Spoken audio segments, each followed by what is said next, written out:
But let me be very brutal and frank to you all. Corruption must stop. Now.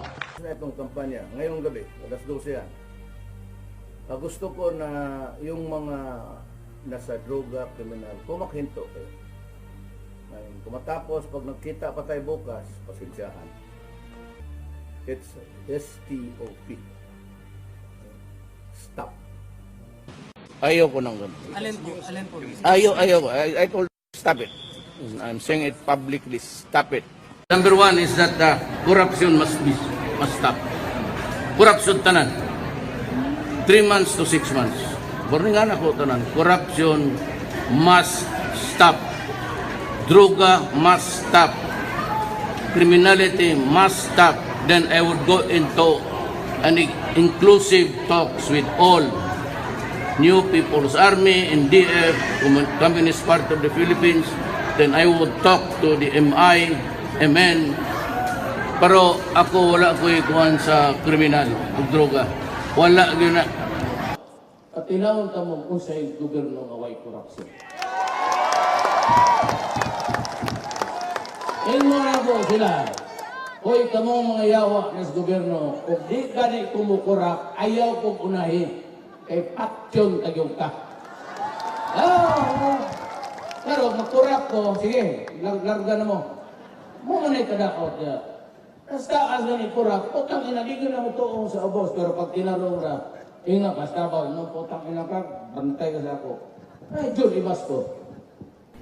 Remember that I was elected as president on the basis of, I said, I will try to improve things in this country and make it comfortable for everybody. Ang bala, pagpunta ka doon sa LTO, di mo makuha yung plate number mo, isang taon na, babalik-balik ka.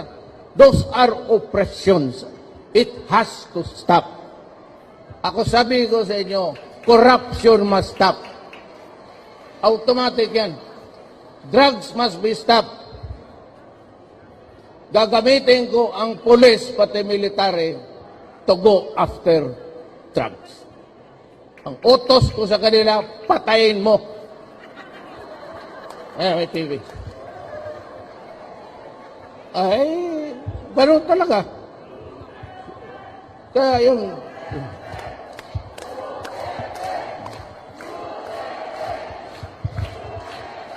So, yung drugs will disappear. Kaya ako nagbigay ng limit ko sa sarili ko.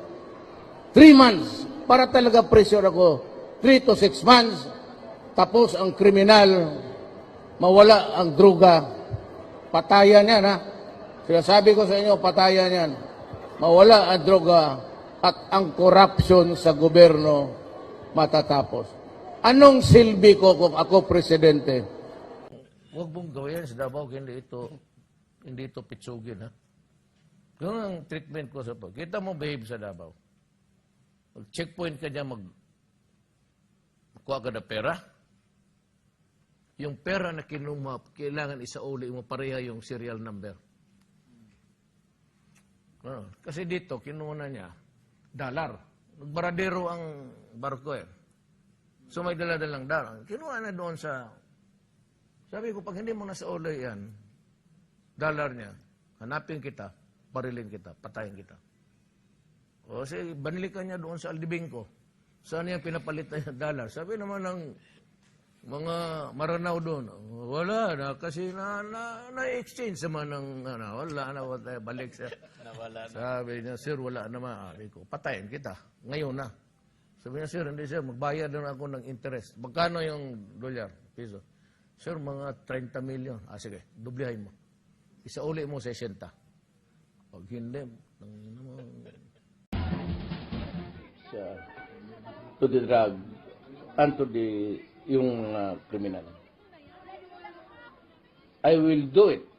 Clean this country. Even, makinig kayo, even if it would cost me my life, my honor of the presidency. Pag ako ang presidente, gagawin ko yan. Makinig kayo para to avoid the heartaches of Heartaches ng tao. Gagawin ko yan. At kung magsabi ito sila Trillanes, magkudikta sila, well, I will declare a revolutionary government. Pag ginawa niya, that's very serious. And I have to meet the exigency. I will not hesitate to declare a revolutionary government. But I will protect you. And the ordinaryong tao will be placed not really in a pedestal, but importante. And my legislation for itong taon na ito hanggang Disyembre, para sa mga taong naghirap, para sa Pilipinong mahirap. Buuin po natin yung sentence, Mayor. Matatapos ang kampanya na ito na. Buuin niyo po yan. Matapos na itong kampanya, ngayong gabi, alas 12 yan. Pero dayain ko sa relo. I-atras ko. Gusto ko na yung mga nasa droga, kriminal, kumakhinto kayo. Ngayon, kung matapos, pag nagkita pa tayo bukas, pasensyahan. Yung corruption sa government, I have one message for all of us in government. It's STOP. Stop. Whatever you're doing, stop. That is my message. Sa mga corrupt, stop. Maraming salamat po. Give me a sense of how it looks to you from the vantage point of one of the most successful and largest e-commerce organizations in history. So tell us a little bit about what your idea was. Maybe from further degradation for us Filipinos is to improve on the economy. Really improve, maybe disperse and invite more investor. It's always money. It's infrastructure that's really lacking in our system. When I was in college, I had a professor who said that, economics is the law of supply and demand. What we do not have, we import. What we have and they ask for it, we export. The only problem is that the businessman, the investor would always look for the safest, the cheapest, and the fastest way of moving people and goods. That's about it. And I said, let me dwell on something else. It's agriculture. You want to raise the economy. How can you raise the economy? You have to start with people, the small and medium. Okay, you have to borrow. We give loans. We do not give grants. But the problem, I said, is if you do not improve on the law and order, because most of that money will not be invested in real estate. It could not be into manufacturing. It's just what trading, small business. Oh, how do they thrive?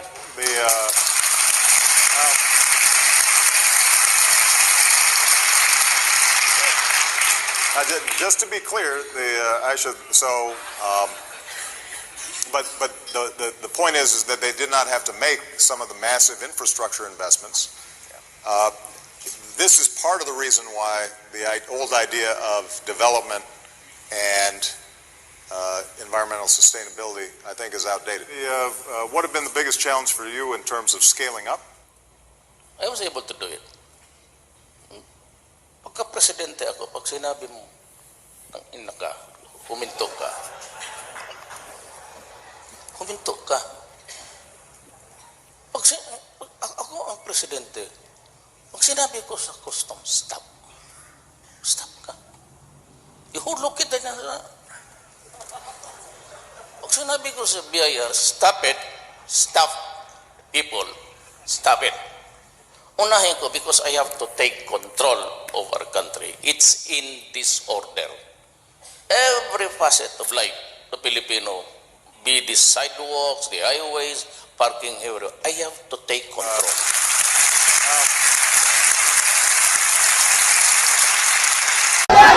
Mabuhay ang Moro! Mabuhay ang Moro! Mabuhay ang Moro! Allahu Akbar! Allahu Akbar! Allahu Akbar!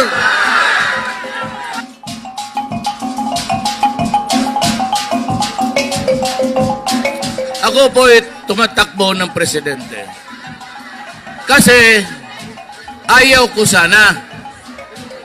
Pero binabantayan ko yung lahat na kumandidato ng presidente noong nakita ko na walang pag-asa ang Mindanao at tayong lahat dito, kima Kristiyanos o Mamoro, sabi ko masama ang lagay. Bakit? Pinangakuan nila ang Bangsamoro ng BBL. Sinabi ko na noon, duda ako dyan, ididribo lang nila. Totoo nga, dumating ang panahon na matatapos na lang ang administrasyon ni Aquino, walang BBL na lumabas. Ngayon, napahiya tayo. Kaya ako tinitignan ko, nakita naman ninyo, sino ang kandidato dito sa tatlo na nagsasabi ang problema ng Moro, ang problema ng BBL, ang problema sa kawalaan pati gutom. Wala. College of Law, aral kami sa library. Malamig man dito. Beer muna tayo dyan sa Ligarda. Di ba, Mindiola? San beda ako eh. Tapos sa baba may Ligarda. Yung kanto na yan, kung mapunta kayo, ice cold beer. Sabihin mo, sino, di nag-inom si Duterte, Dre? Ano order niya? Ice cold beer nga, ice na sa sulod-subong. Oo. At pag graduate sa College of Law, 76, okay naman. Wala problema daw. Abogado ng valedictorian si Artugade, training manager sa Clark Airways, Clark Development. Pareho man diploma namon. Pero admission to the bar, huwag mang gibutang ang grado namon dyan. Ngayon, sila na Sonny Dominguez became the president of PAL, Agriculture Secretary ni Cory. Tugade, valedictorian, manager ng... Ako lang naman, so naging fiscal, naging mayor. Simply small corner city in the Philippines. Yan lang naabot ko. Pero pagka nagdiskusyahan itong 75 na ito, presidente ito, buang.